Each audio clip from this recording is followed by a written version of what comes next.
Friends, imagine a world teetering on the edge of destiny. The year is 1961, and the air is thick with tension. The Cold War has the world in a chokehold. Two superpowers, the United States and the Soviet Union, locked in a high-stakes chess game where ideology, technology, and pride are the pieces. Fear of nuclear annihilation looms. And the space race is the battleground where nations prove their supremacy. Into this crucible steps the young, charismatic president, John F. Kennedy, his voice resolute as he addresses a nation gripped by anxiety. On September 12, 1962, at Rice University, he utters words that will ignite a generation. We choose to go to the moon in this decade and do the other things. Not because they are easy, but because they are hard. This wasn't just a speech. It was a gauntlet thrown down, a defiant promise to a world watching in awe and apprehension. The United States, still stinging from Soviet triumphs, Sputnik's beep echoing in 1957, Yuri Gagarin's orbit in 1961, was playing catch-up. The Soviets had pierced the heavens first, and each victory was a psychological blow, a reminder of American vulnerability.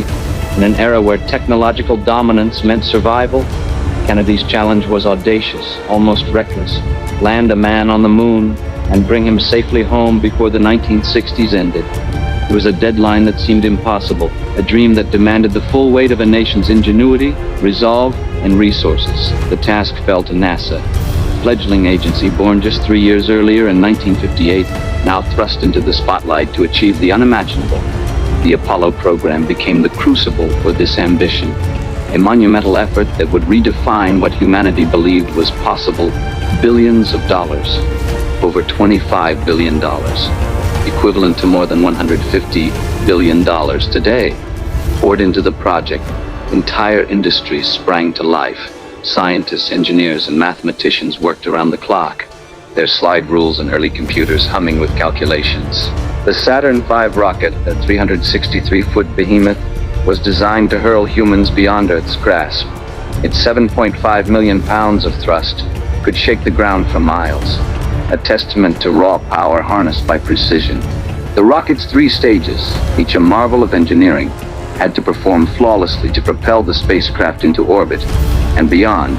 Thousands of components, from fuel pumps to guidance systems, were tested and retested with no margin for error. But the road to the moon was fraught with peril. The Apollo program wasn't a straight path to glory. It was a gauntlet of trial and error marked by triumphs and tragedies. In 1967, Apollo 1 ended in heartbreak when a cabin fire during a test claimed the lives of astronaut Gus Grissom, Ed White, and Roger Chaffee. The fire, sparked by a stray electrical fault in a pure oxygen environment, was a stark reminder of the risks. The nation mourned, and NASA regrouped, learning from the disaster to redesign the spacecraft with obsessive attention to safety. New materials, improved wiring, and a nitrogen-oxygen atmosphere replaced the deadly pure oxygen system. Each subsequent mission, Apollo 7, 8, 9, and 10, pushed the boundaries further, testing the command module in Earth orbit, circling the moon for the first time, and rehearsing the lunar landing in a high-stakes dress rehearsal. By 1969, the stage was set for the ultimate test, Apollo 11. 3 men were chosen to carry the hopes of a nation, and indeed, the world. Neil Armstrong, the mission's commander, was a soft-spoken test pilot with nerves of steel, a man who thrived under pressure, having ejected from crashing planes and survived near-fatal test flights. Buzz Aldrin, the lunar module pilot, was a brilliant engineer with a PhD from MIT.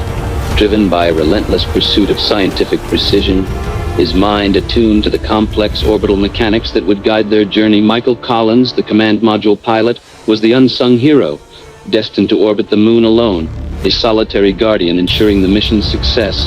While his colleagues walked on another world together, they were an unlikely trio. Ordinary men tasked with an extraordinary destiny, their lives intertwined with the fate of a nation's pride. On July 16, 1969, at Cape Canaveral, Florida, the Saturn V stood ready, a towering symbol of human ambition. Its gleaming white structure, dwarfing everything around it, was a monument to what humanity could achieve when united by a singular goal. The world watched, hearts pounding as the countdown began. T-minus 10, 9, 8. The anticipation was electric, a symphony of hope and fear reverberating through the crowds gathered miles away. Then, at 9:32 a.m. EDT, the rocket ignited. The roar was deafening, a primal force that shook the Earth and sent shockwaves through the crowd. Flames and smoke billowed as the Saturn V climbed, defying gravity with a grace that belied its power. 3 men, strapped into a tiny capsule atop this colossus, were hurtling toward the unknown, their fate resting on the precision of thousands of engineers and scientists. The journey itself was a marvel of precision. The spacecraft traveled 238,000 miles over 3 days. Delicate dance through the vacuum of space. The crew navigated using the Apollo guidance computer, a rudimentary system with less processing power than a modern smartphone, yet capable of performing complex calculations to keep the spacecraft on course. The Earth shrank to a distant blue dot as they crossed the vast expanse, entering the moon's gravitational pull. On July 20th, 1969, the lunar module, Eagle, separated from the command module Columbia, with Armstrong and Aldrin aboard Collins, remained in orbit, alone with his thoughts in the vastness of space, circling the moon every 2 hours, his role critical yet invisible to the world below. The descent to the moon was a nail-biting ordeal. The Eagle's guidance computer overloaded, flashing 1202 and 1201 error codes that threatened to abort the landing. Fuel was running critically low, with only 30 seconds to spare before a forced abort. Armstrong, calm under pressure, took manual control, his hands steady on the controls as he steered the module over a boulder-strewn crater to find a safe landing spot. In Mission Control Houston, a tense silence gripped the room, broken only by the crackle of radio transmissions and the clipped technical jargon of the flight controllers. Then, at 4:17 p.m., EDT, Armstrong's voice cut through the static. "Houston, Tranquility Base here, the Eagle has landed." Cheers erupted, but the mission was far from over. Hours later, the world watched, transfixed, as a grainy black and white image flickered onto television screens. Neil Armstrong descended the lunar module's ladder, his movements deliberate in the moon's 1/6 gravity. At 10:56 p.m. EDT, his boot touched the lunar soil, kicking up fine powdery dust that hung in the airless void. He spoke the words that would define a generation. "That's one small step for a man, one giant leap for mankind." Buzz Aldrin followed, stepping onto the surface and describing it as magnificent desolation. The 2 astronauts spent 2.5 hours on the moon, planting the American flag, collecting 47.5 pounds of lunar rocks, and conducting experiments like deploying a seismometer to measure moonquakes. Their every move was broadcast to an estimated 600 million people, 1/5 of the world's population, united in awe, from living rooms in New York to villages in remote corners of the globe. The images were haunting, footprints in the powdery regolith, perfectly preserved in the airless environment, the flag standing proud against the stark lunar landscape, the Earth hanging like a fragile blue marble in the void. The mission was a triumph of engineering, the lunar module's delicate balance landing on legs designed to absorb impact, the precise trajectory for the return journey, calculated to slingshot around the moon, the heat shield that endured re-entry at 25,000 miles per hour, glowing red hot as it plunged through Earth's atmosphere.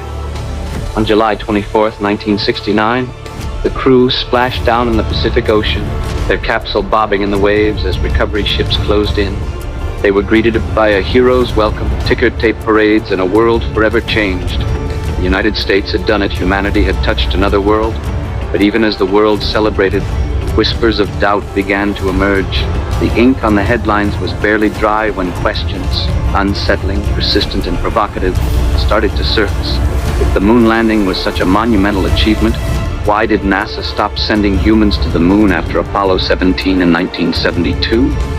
Why did the U.S., at the height of its technological prowess, abandon lunar exploration for decades, shifting focus to low Earth orbit and unmanned probes? The skeptics pointed to anomalies, inconsistencies that gnawed at the official narrative, sowing seeds of doubt in a public already wary of government secrecy. One of the most cited concerns was the Van Allen radiation belts, bands of charged particles trapped by Earth's magnetic field. Discovered in 1958 by physicist James Van Allen, these belts posed a significant hazard to astronauts, with high-energy protons and electrons capable of penetrating spacecraft and damaging human tissue. Critics argued that the Apollo spacecraft, with its thin aluminum hull, couldn't have shielded the crew from lethal radiation. During their days-long journey through the belts, NASA countered that the astronauts passed through the belts quickly, within about an hour, minimizing exposure, and that the spacecraft's design, combined with careful trajectory planning, kept radiation doses well below dangerous levels. Dosimeters carried by the crew later confirmed low exposure, but for some, the explanation felt too convenient, a tidy dismissal of a complex problem. Then there were the photographs. The iconic images of the lunar surface were breathtaking, but puzzling. Why did the flag appear to wave in the vacuum of space where there's no atmosphere to ripple fabric? NASA explained that the flag, stiffened with a wire frame to hold its shape, was crinkled from being packed tightly and lacked gravity to hang flat, creating the illusion of movement when manipulated. But the explanation didn't satisfy everyone. The absence of stars in the photos raised eyebrows. Shouldn't the black lunar sky, unfiltered by an atmosphere, be ablaze with celestial light?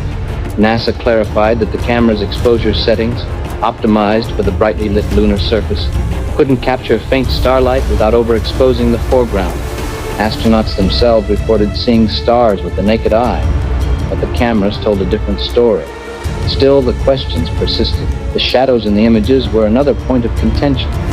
Some appeared to have inconsistent angles, as if lit by multiple light sources, rather than the single, unfiltered sun. Conspiracy theorists pointed to this as evidence of studio lighting, a hallmark of a staged production.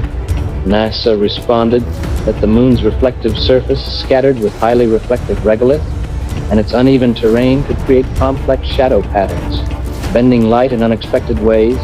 Experiments with lunar soil samples later confirmed its unique reflective properties, but the debate raged on, with skeptics unconvinced by technical explanations.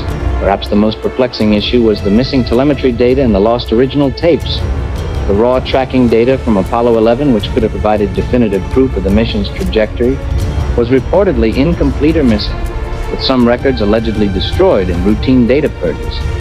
Even more baffling, NASA admitted that the original high-resolution tapes of the moon landing broadcast, humanity's greatest moment captured in pristine detail, were lost, possibly overwritten or misplaced during a period of tape shortages in the 1970s. For a mission of such historic importance, this seemed incomprehensible to skeptics, who saw it as evidence of a cover-up. NASA later recovered lower-quality broadcast copies and enhanced them, but the absence of the originals remained a sore point. Then there were the astronauts themselves. Buzz Aldrin, in particular, became a focal point for conspiracy theorists. In interviews years later, he appeared uncomfortable, even evasive, when pressed about the mission. His cryptic responses, combined with a 2002 incident where he punched a confrontational skeptic who called him a liar, only fueled speculation. Was he hiding something or simply fed up with relentless accusations from those who refused to believe? Armstrong, famously private, avoided the spotlight, while Collins maintained a calm, reflective demeanor. But Aldrin's visible frustration became a lightning rod for doubt. The most outlandish theory of all tied the moon landing to a Hollywood legend. Stanley Kubrick, fresh off his visually groundbreaking 2001 A Space Odyssey in 1968, Kubrick was rumored to have been enlisted by NASA to stage the landing in a secret studio, possibly in Area 51, or a remote soundstage. Proponents of this theory pointed to supposed clues in Kubrick's later films, like The Shining, where a character wears an Apollo 11 sweater, interpreted as a cryptic confession. A purported deathbed confession from Kubrick himself surfaced, though it was widely debunked as a hoax, with no credible evidence linking the director to NASA. Still, the idea of a Project Camelot, a covert operation to fake landing, captured imaginations, blending Cold War paranoia with cinematic intrigue. The theory gained traction in an era when trust in institutions was eroding, fueled by events like the Vietnam War and Watergate. NASA, for its part, has consistently dismissed these claims. The agency points to overwhelming evidence. The 842 pounds of lunar rocks brought back by Apollo, analyzed by scientists worldwide and found to have unique isotopic signatures impossible to replicate on Earth. The retroreflectors left on the moon, still used today by observatories to measure its distance with laser precision. The independent tracking of Apollo missions by observatories in multiple countries, including the Soviet Union, which had no incentive to corroborate a rival's success. The Soviet Union, despite its own lunar ambitions, never disputed the achievement, a tacit acknowledgement from a bitter competitor.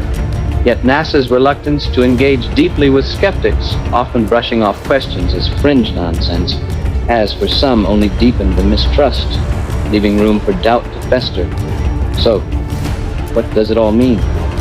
Whether you believe Apollo 11 was humanity's greatest triumph or a carefully orchestrated illusion, the moon landing holds undeniable symbolic power. It was a defining moment in American history, cementing the U.S. as a global leader in science and exploration. It inspired generations to dream big, to reach for the stars, literally and figuratively. The Apollo program spurred technological advancements that reshaped modern life, from satellite communication to medical imaging, to the microchips that power our devices. It showed what humanity could achieve when united by a common purpose, pushing the boundaries of engineering, physics, and courage. Yet the moon landing also stands as a mirror to our modern era of skepticism. In a world where misinformation spreads like wildfire, where every truth is dissected on social media, the Apollo story raises profound questions. How do we separate fact from fiction in an age of competing narratives? Can we trust institutions to tell us the unvarnished truth, especially when the stakes are political and cultural? The moon landing, real or not, forces us to confront the fragility of public trust and the seductive allure of doubt. It challenges us to weigh evidence against intuition, to question what we're told without falling into the trap of dismissing everything as a lie. Was it a footprint in lunar dust, etched forever in the annals of human achievement, or a mark on history, a bold deception crafted to win a war of perception in a divided world? The truth may lie in the gray space between unwavering belief and unrelenting skepticism. One thing is certain: the moon landing, as fact or myth, continues to captivate, challenge, and inspire us to question what it means to be human in a universe full of mysteries. It reminds us that the pursuit of truth, like the journey to the moon, is never easy, but it's a journey worth taking. What do you believe? Did we walk on the moon, planting a flag in the dust of another world?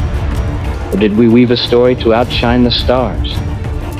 Share your thoughts in the comments below.